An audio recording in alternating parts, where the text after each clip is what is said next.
بسم اللہ الرحمن الرحیم۔ الصلاۃ والسلام علی خاتم النبیین۔ میرا نام ہے ڈاکٹر محمد جاوید اعوان۔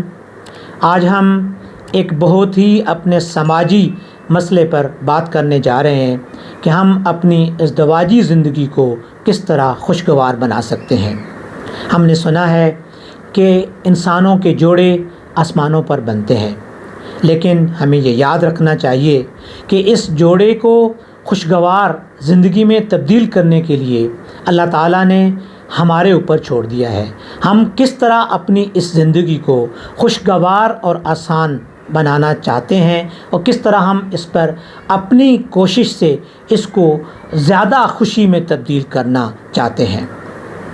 اللہ تعالیٰ انسان کو یہ مواقع فراہم کرتے ہیں کہ وہ اپنی زندگی کو جتنا خوشگوار بنانا چاہیں، جتنا پرسکون بنانا چاہیں، ہم بنا سکتے ہیں۔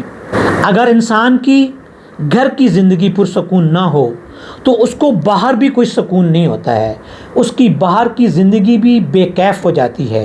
وہ جہاں بھی بیٹھتا ہے اس کے اوپر ایک پریشانی اور تکلیف کے سائے جو ہے وہ نمودار ہوتے ہیں، اور وہ اپنے آپ کو ہمیشہ پریشانی کے اندر مبتلا سمجھتا ہے۔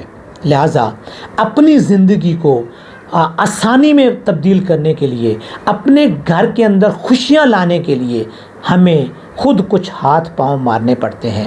کچھ اصولوں کو اپنا کر ہم اپنے اندر اور اپنے ایک فیملی کے اندر خوشگوار ماحول پیدا کر سکتے ہیں۔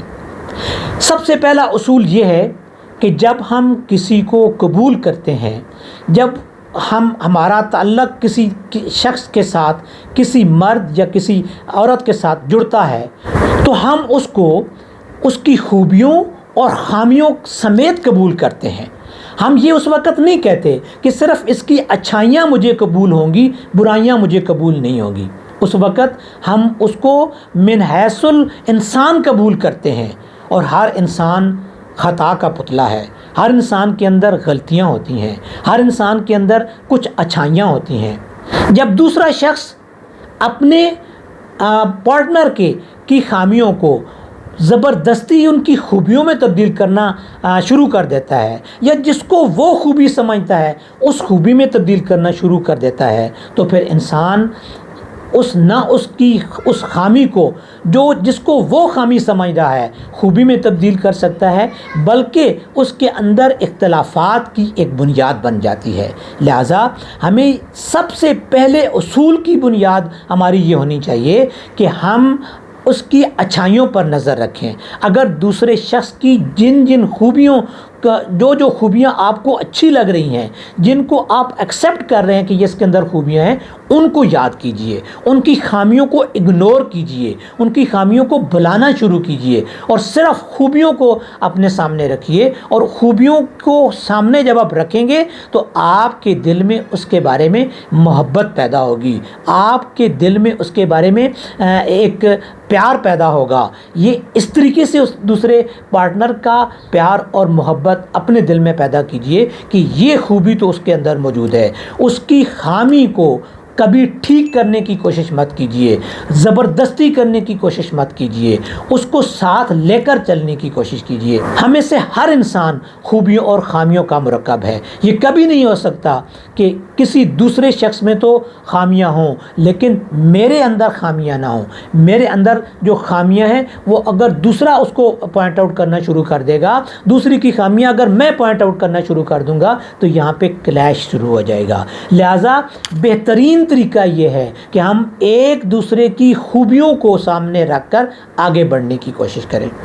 دوسرا ایک اہم اصول یہ ہے کہ کبھی بھی اپنے پارٹنر کے ساتھ بددیانتی مت کیجیے، اپنے آپ کو مت چھپائیے اس کے سامنے، کوئی ایسی بات مت کیجیے جس سے اس کی دل آزاری ہو رہی ہو، جس سے اس کے دل کو دکھ پہنچ رہا ہو، جس سے اس کے دل کو کوئی تکلیف پہنچ رہی ہو۔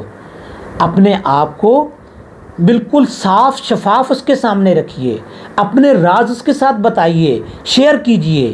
جب آپ اپنی بات اس کے ساتھ شیئر نہیں کریں گے تو پھر اور یہ توقع کر لیں گے کہ میرے جو خواہش ہے، میرے جو دل کے اندر ہے وہ دوسرا پارٹنر جو ہے وہ اس کو پہچان لے گا، ضروری نہیں ہے کہ وہ اس کو پہچان سکے۔ اپنی خواہشات، اپنی باتیں اس کے سامنے رکھیے، اور جو کچھ آپ چاہتے ہیں اس کو بتائیے، جو کچھ آپ کو اچھا لگتا ہے وہ اس کو بتائیے، دیانتداری کے ساتھ اس کے ساتھ شیئر کریں گے، بددیانتی نہیں کریں گے تو پھر آپس کے جو تعلقات ہیں وہ بہتر سے بہتر ہوں گے، اس کے اندر ایک خلوص اور پیار بڑھے گا۔ اور تیسرا ایک اصول یہ ہے کہ کبھی بھی آپ کوئی بات اپنے دل میں نہ رکھیں۔ اگر آپ کے دل میں کوئی بات آئی ہے اپنے پارٹنر کے بارے میں تو اس کو سامنے لے کر آئیں، اس کو دل میں رکھ کر اس کو مت پکائیے، اس کو اس کے سامنے رکھیے۔ ہو سکتا ہے آپ کو کوئی غلط فہمی ہوئی ہو، آپ کسی کے کہنے، کسی کے سننے اور کسی کے بات کرنے کو مت سچ سمجھ لیجیے، جو آپ کے پارٹنر کے بارے میں کہہ رہا ہے آپ کو، اس کو مت حقیقت بنا لیجئے۔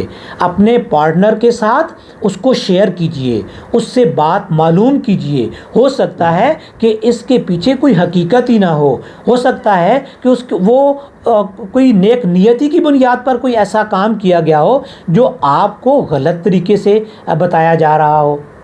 سیدھی سی بات ہے کہ جب آپ اپنے باطن کو نمایاں نہیں کریں گے، اپنے دل کی بات آپ نہیں بتائیں گے، تو پھر آپ ازدواجی تعلقات کو بہتر نہیں بنا سکتے، خوشگوار نہیں بنا سکتے۔ خوشگوار ازدواجی زندگی کا ایک چوتھا اصول یہ ہے کہ ایک دوسرے کے دکھ اور درد کا ساتھی بنیے، اچھے اور برے وقت کا ساتھی بنیے۔ ہر انسان کے اوپر اچھا اور برا وقت آتا ہے، کبھی یہ مت سوچئے کہ وہ برا وقت کسی ایک فرد کے اوپر ہے۔ وہ اگر کوئی برا وقت ہے تو آپ دونوں آپس میں مل کر شیئر کیجئے، اپنے درد کو بانٹیے، اپنے دکھ کو بانٹیے۔ کہیں ایسا نہ ہو کہ آپ کے خاوند کے پاس اتنی سہولتیں نہ ہوں جو وہ آپ کی ضرورتوں کو پورا کر سکیں اور آپ کی ڈیمانڈیں بڑھنا شروع ہو جائیں، آپ کی خواہشات بڑھنی شروع ہو جائیں اور آپ ہر بات پر اپنی خواہشات کا اظہار کریں۔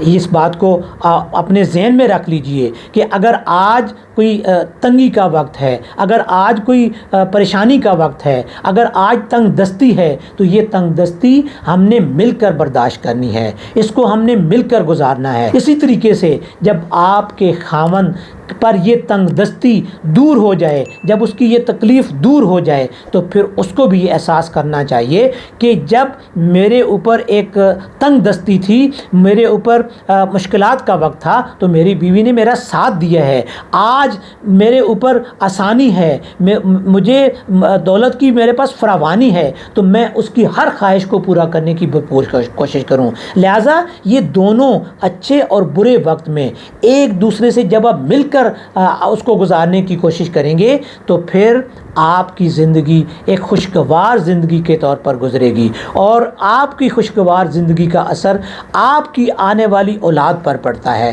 کیونکہ اگر آپ ایک خوشگوار زندگی گزار رہے ہوتے ہیں تو آپ کی اولاد اس وقت جو پروان چڑھتی ہے، وہ ایک خوشگوار گھرانے میں پروان چڑھتی ہے تو وہ بہت زیادہ کامیابیوں کو اور ترقیوں کو طے کرنے میں کامیاب ہو جاتی ہے۔